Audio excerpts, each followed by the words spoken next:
Bapak, Ibu, dan Saudara, serta anak-anak yang dikasihi Tuhan Yesus, selamat hari Minggu, selamat beribadah di rumah masing-masing. Pada ibadah Minggu Paskah ketiga ini, kita bersama-sama hendak merenungkan kehadiran Yesus di antara murid-murid yang berjalan dari Yerusalem menuju ke Emmaus. Marilah kita masuk dalam ibadah saat ini, kita nyatakan sukacita kita karena Tuhan Yesus Kristus memberi sentosa kepada kita melalui Kidung Pujian 105 bait 1 dan 3.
Sebelum kita mendengar dan menerima firman, marilah kita berdoa, memohon berkat Tuhan. Kita berdoa. Tuhan Yesus, saat ini kami hendak mendengarkan dan menerima firman-Mu. Berkatilah kami agar dapat menerimanya dengan baik, sehingga hati dan pikiran kami dipenuhi dengan terang firman-Mu. Berkati hamba-Mu Pendeta Kriswoyo, sehingga dapat mengantarkan firman-Mu dengan baik. Dalam nama Yesus yang telah bangkit dari antara orang mati, doa ini kami mohon. Amin.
Bapak, Ibu, dan saudara-saudara serta anak-anak yang dikasihi Tuhan, sabda Tuhan hari ini terambil dari Lukas pasal 24, ayat 13 sampai dengan yang ke-33a.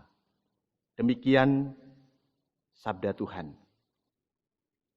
Pada hari itu juga, 2 orang dari murid-murid Yesus pergi ke sebuah kampung bernama Emmaus, yang terletak kira-kira 7 mil jauhnya dari Yerusalem, dan mereka bercakap-cakap tentang segala sesuatu yang telah terjadi.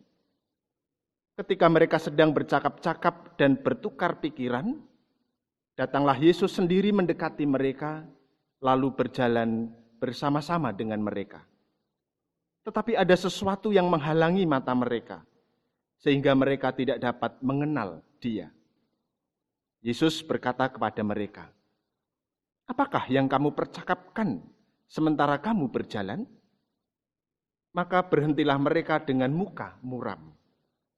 Seorang dari mereka, namanya Kleopas, menjawabnya, "Adakah engkau satu-satunya orang asing di Yerusalem yang tidak tahu apa yang terjadi di situ pada hari-hari belakangan ini?" Katanya kepada mereka, "Apakah itu?" Jawab mereka, "Apa yang terjadi dengan Yesus orang Nazaret? Dia adalah seorang nabi yang berkuasa dalam pekerjaan dan perkataan di hadapan Allah dan di depan seluruh bangsa kami. Tetapi imam-imam kepala dan pemimpin-pemimpin kami telah menyerahkan dia untuk dihukum mati dan mereka telah menyalibkannya. Padahal kami dahulu mengharapkan bahwa dialah yang datang untuk membebaskan bangsa Israel. Tetapi sementara itu, telah lewat 3 hari sejak semuanya itu terjadi. Tetapi beberapa perempuan dari kalangan kami telah mengejutkan kami. Pagi-pagi buta, mereka telah pergi ke kubur dan tidak menemukan mayatnya. Lalu mereka datang dengan berita bahwa telah kelihatan kepada mereka malaikat-malaikat yang mengatakan bahwa ia hidup. Dan beberapa teman kami telah pergi ke kubur itu dan mendapati bahwa memang benar yang dikatakan perempuan-perempuan itu. Tetapi dia tidak mereka lihat. Lalu ia berkata kepada mereka, "Hai kamu orang bodoh, betapa lambannya hatimu, sehingga kamu tidak percaya segala sesuatu yang telah dikatakan para nabi. Bukankah Mesias harus menderita semuanya itu untuk masuk ke dalam kemuliaannya?" Lalu ia menjelaskan kepada mereka apa yang tertulis tentang dia dalam seluruh kitab suci, mulai dari kitab-kitab Musa dan segala kitab nabi-nabi. Mereka mendekati kampung yang mereka tuju, lalu ia berbuat seolah-olah hendak meneruskan perjalanannya. Tetapi mereka sangat mendesaknya, katanya, "Tinggallah bersama-sama dengan kami, sebab hari telah menjelang malam dan matahari hampir terbenam." Lalu masuklah ia untuk tinggal bersama-sama dengan mereka. Waktu ia duduk makan dengan mereka, ia mengambil roti, mengucap berkat, lalu memecah-mecahkannya dan memberikannya kepada mereka. Ketika itu, terbukalah mata mereka dan mereka pun mengenal dia. Tetapi ia lenyap dari tengah-tengah mereka. Kata mereka seorang kepada yang lain, "Bukankah hati kita berkobar-kobar ketika ia berbicara dengan kita di tengah jalan dan ketika ia menerangkan kitab suci kepada kita?"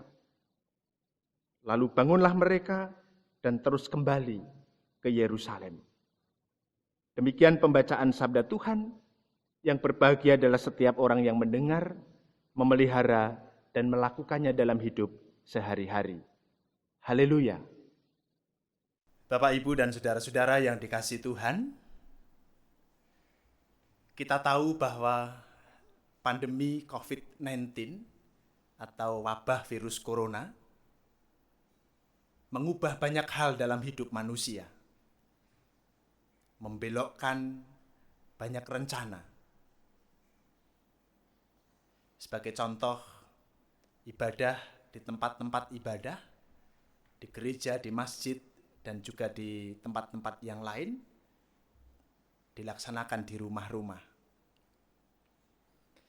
Demikian juga rencana-rencana pernikahan atau rencana-rencana yang lain juga tidak berjalan sebagaimana rancangan yang ada. Dan ini dialami oleh banyak orang. Dan sampai hari ini dunia masih berlomba-lomba mencari virus ini bisa disembuhkan dengan vaksin apa. Beberapa bangsa berusaha dengan sekuat tenaga untuk mencarinya. Tetapi sampai detik hari ini, belum ada satu negara pun yang memproklamirkan bahwa ia berhasil untuk mendapatkan vaksin untuk virus ini. Nah, kenyataan ini Bapak Ibu Saudara, semakin menyadarkan kita paling tidak ada dua hal. Yang pertama adalah bahwa dalam kehidupan ini sangat mungkin terjadi hal-hal yang ada di luar nalar kita sebagai manusia. Itu yang pertama. Lalu yang kedua, kesedihan, kekecewaan, keputusasaan bisa jadi hadir dalam kehidupan ini dan juga menjadi pengalaman kita. Jadi ada hal-hal yang di luar nalar kita, demikian juga kesedihan, kekecewaan, keputusasaan bisa hadir dalam kehidupan ini. Nah, cerita tentang dua orang murid yang berjalan dari Yerusalem menuju ke Emmaus, ini juga menjadi salah satu bukti akan dua hal yang saya sampaikan di awal tadi. Di mana dua murid yang berjalan dari Yerusalem ke Emmaus ini juga merasakan kesedihan dalam kehidupan mereka. Juga kekecewaan, bahkan keputusasaan. Dan itu juga dibarengi dengan ketidakmengertian mereka akan peristiwa kebangkitan Yesus. Nah, kalau kita coba lihat cerita yang disajikan oleh Injil Lukas, kita tahu mengapa mereka sedih, mengapa mereka kecewa, dan bagaimana mereka memperlihatkan betapa sulitnya untuk percaya kepada kebangkitan. Nah, kesedihan, kekecewaan mereka didasari, dilatar belakangi oleh kematian Yesus. Sementara Yesus pernah menjadi orang atau nabi yang mereka harap-harapkan untuk menjadi penyelamat bagi mereka dan juga bangsanya. Itu dinyatakan dengan jelas di dalam bacaan kita ini, di dalam ayatnya yang ke-21. Mereka mengatakan begini, "Padahal kami dahulu mengharapkan bahwa dialah yang datang untuk membebaskan bangsa Israel. Tetapi sementara itu telah lewat 3 hari sejak semuanya itu terjadi." Perkataan ini adalah perkataan kekecewaan, bahkan seolah-olah harapannya sudah pupus. Yesus telah tergantung di kayu salib dan ada berita kebangkitan yang mereka tidak dapat mengerti. Nah, Ibu, Bapak, dan saudara-saudara, dalam perjalanan dari Yerusalem ke Emmaus, sebenarnya Yesus hadir di tengah-tengah mereka. Bahkan tidak hanya hadir, Yesus bercakap-cakap dengan mereka. Yesus menemani mereka selama perjalanan dari Yerusalem sampai ke Emmaus. Tetapi selama perjalanan itu, mereka tidak dapat merasakan kehadiran Yesus yang ada di tengah-tengah mereka. Nah, apa yang bisa kita pelajari dari cerita ini? Kita dapat mempelajari bahwa kekecewaan, kesedihan, keputusasaan, dan juga ketidakmampuan kita untuk mengerti hal-hal yang terjadi di luar nalar kita seringkali membuat kita tidak dapat merasakan kehadiran Tuhan. Demikian juga membuat kita kehilangan arah tujuan hidup. Sebagai contoh, pandemi COVID-19 yang kita alami ini. Ini adalah sebuah persoalan besar yang di luar kendali kita manusia. Ini adalah sebuah persoalan besar yang membuat banyak hal berubah dalam kehidupan ini. Dan di tengah-tengah situasi ini, mungkin kita pun juga bertanya, di manakah Tuhan? Karena kita tidak merasakan ada Tuhan di tengah-tengah kita. Tetapi benarkah demikian? Nah, belajar dari firman ini, maka sesungguhnya kita diingatkan bahwa Tuhan hadir dalam kehidupan kita. Termasuk ketika kita bergumul dan berjuang berhadapan dengan virus corona ini.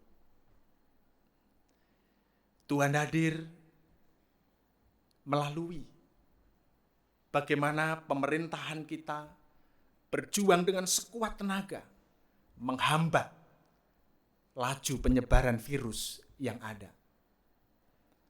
Dari tingkat pusat sampai tingkat daerah, kita tahu bagaimana pemerintahan kita berjuang dengan sekuat tenaga untuk mengatasi virus ini.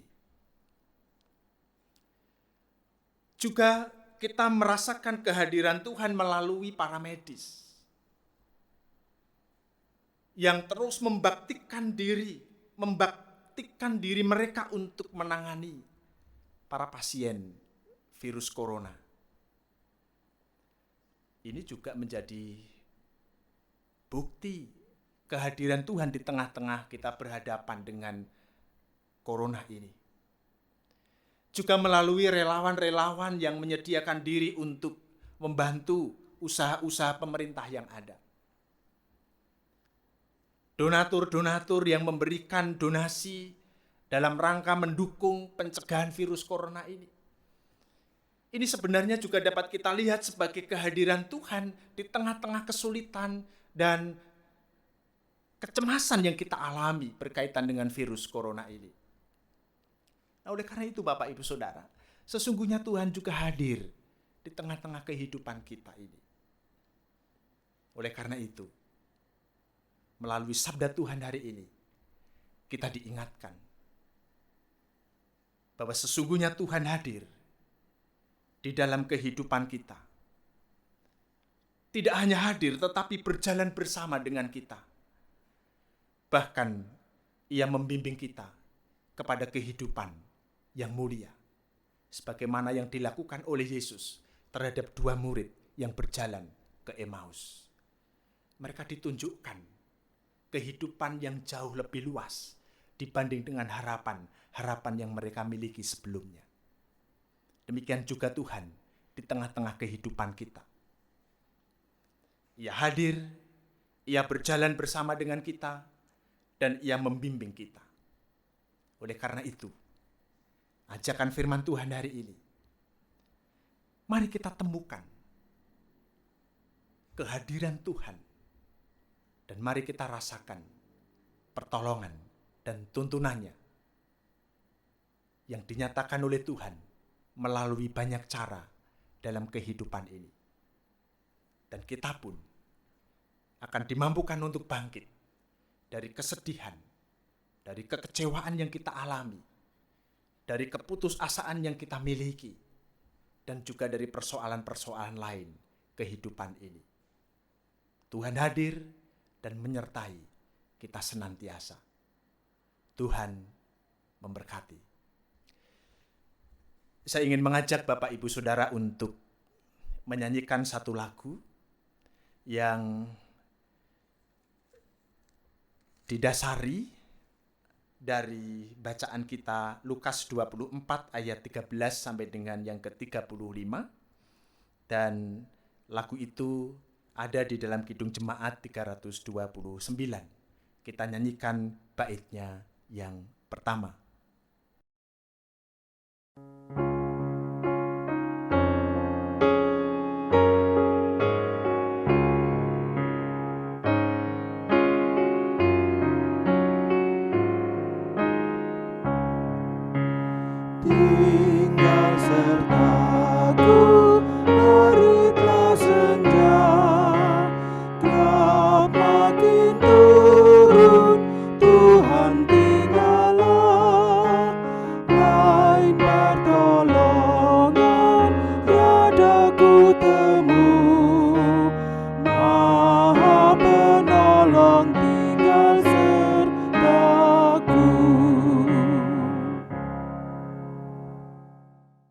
Mari kita menyatu di dalam doa.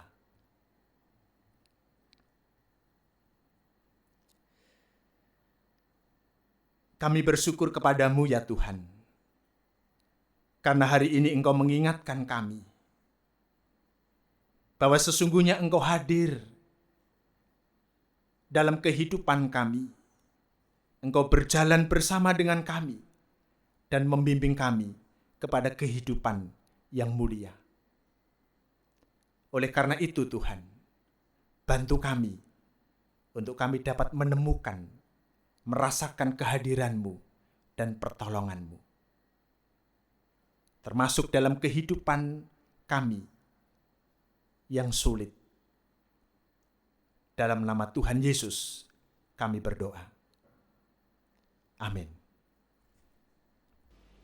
Marilah kita tanggapi firman Tuhan dengan bersama-sama menyanyikan Kidung Jemaat 402, bait 1 dan 2, Kuperlukan Juru Selamat.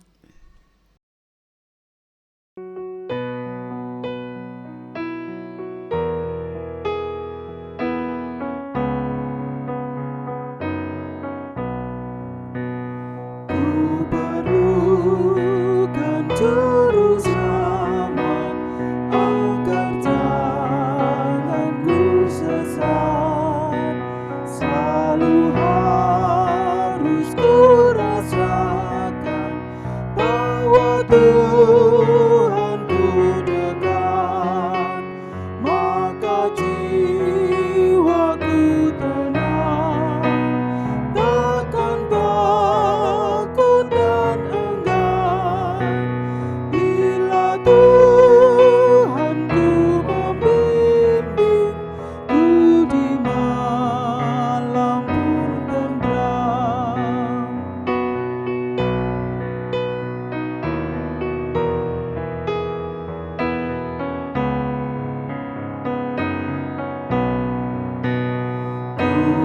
Kuperlukan Juru Selamat karena imanku lemah. Hiburannya menguatkan, sungguh tiada bandingnya. Maka jiwaku tenang, takkan takut dan enggan bila Tuhanku membimbing ku di malam pun tenteram. Demikian Bapak, Ibu, dan Saudara serta anak-anak, sabda Tuhan yang kita renungkan hari ini. Dan selamat melanjutkan ibadah di rumah masing-masing. Tuhan memberkati. Amin.